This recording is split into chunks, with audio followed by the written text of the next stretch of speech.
मेरे ख्यालों पे छाई एक सूरत मतवारी थी, नाजुक सी शर्मीली थी, मासूम सी बोली आ गई।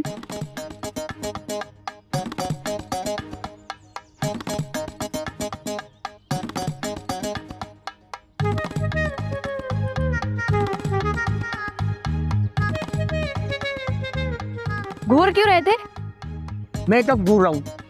पता है ना 14 सेकंड तक अगर किसी भी लड़की को घूरोगे ना तो अब सजा मिलेगी। सजा तो आप पहले ही दे चुकी हो। वो घूरने की नहीं, तंग करने की थी। देखो, ये मेरी आंखें, मेरी मर्जी, मैं यहाँ देखूं या वहाँ देखूं।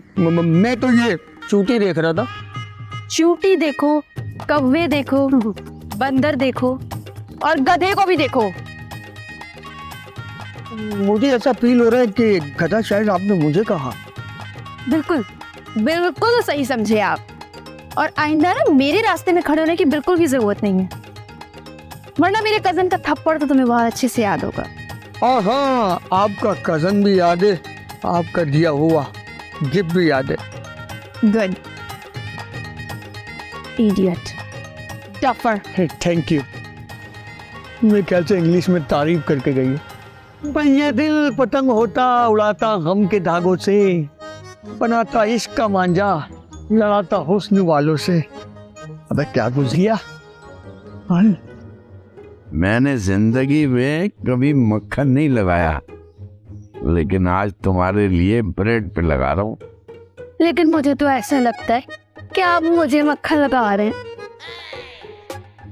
यही समझदारी तो दिल को लगती है, समझ गई तुम शरारती। लेकिन अल्लाह बख्श साहब, मक्खन लगाने का मसला नहीं है। फिर क्या मसला है? यही कि जो मक्खन लगाता है ना, छुरी भी उसी के हाथ में होती है।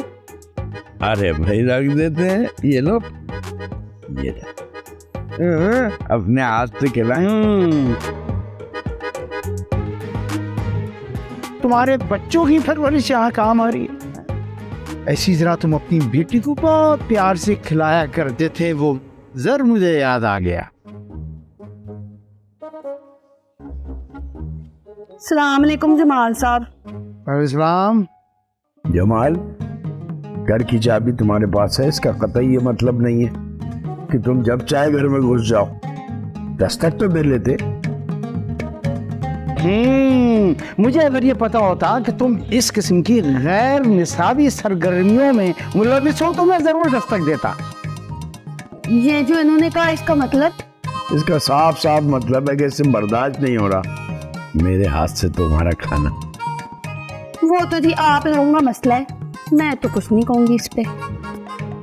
शाबाश, आओ जमाल, मैं तुम्हें रुदात बताता हूँ आज की। चल चल।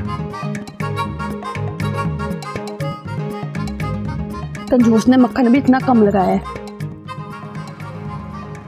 क्या हुआ नुसरत, तुम्हें मेरी बात पे यकीन नहीं किया?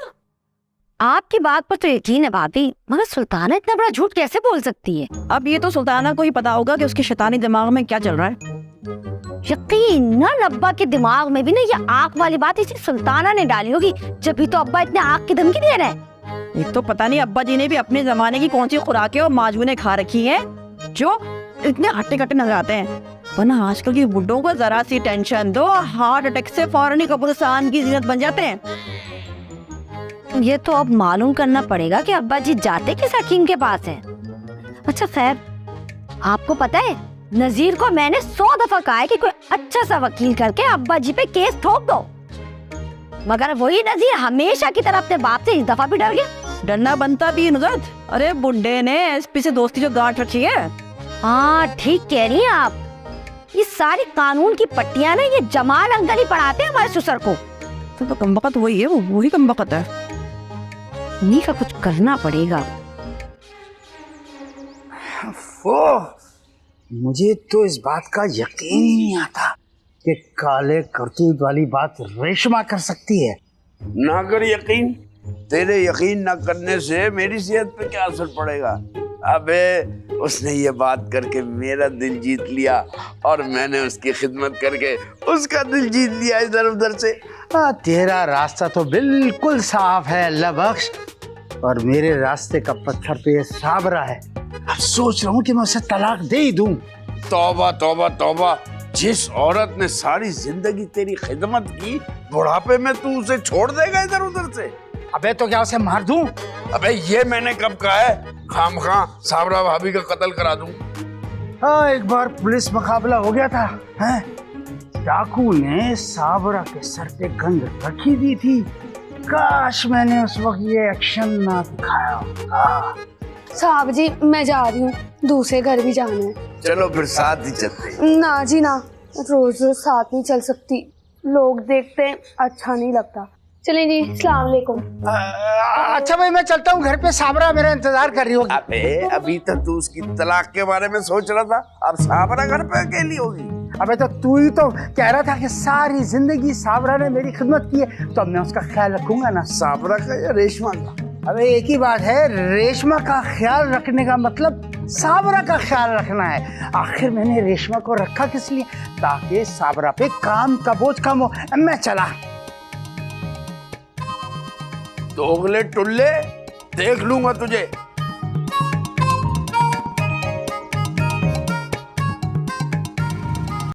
दादा से बात हुई है मेरी, तुम तो कोई केक शेक लेकर नहीं गए वहाँ। यार ये दादा से बात करने की क्या जरूरत थी, मुझसे ही कंफर्म कर ली थी पहले। अरे मैंने तो वैसे ही खैर खैरियत के लिए कॉल की थी, वो तुम्हारी वैसी बीच में बात आ गई कि शेर केक लाया था कि नहीं। ले जाना तो था, तुमसे मैंने खुद कहा था कि मैं केक लेके जाऊंगा, लेकिन ये कुछ ऑर्डर्स आ गए, इनको डिलीवर कराने में सारा टाइम निकल गया। इकलौते दादा हैं हमारे, ऐसा ना हो किसी दिन वो भी निकल जाए, टाइम दिया करो उन्हें। ओ भाई अब मैं तुम्हें क्या बताऊं कि दादा और पौधे की क्या दोस्ती है। अब मैं जाऊं हर एक के पास तो बोलूं मैं दादा के जा रहा हूं, आ रहा हूं, खा रहा हूं। अच्छा जी। जी हाँ, अब तुम मेरी बात कान खोल के सुनो, फौरन निकल लो यहाँ से। करो करो मेहनत करो, ये जितनी भी दौलत कमाओगे ना, आखिर में इस पर अयाशी तो फरिया नहीं करनी है। फरिया? आज भाभी निगाह शुक्र है। वो मैंने दिल में ही कह दिया था, मैंने सोचा शेर अली पर आज काफी प्रेशर है काम का, तो कहाँ मुझसे लड़ने बैठेगा। ओहो बड़ी अच्छी हो गई हो, तो इसी बात पे तारा एक कप चाय पिला दो। वो तुम्हारे कहने से पहले मैंने सोचा हुआ था भाई, मैंने सोचा शेर अली एक लौता भाई है बिस्मा का, इतना ख्याल करना तो बनता है। ओफो ये सूरज कहाँ से निकला, मैं बेहोश हूँ भाई। वाह वाह वाह, अब अगर हमेशा ऐसी रहो ना तो क्या ही बात है तुम्हारी। वाह।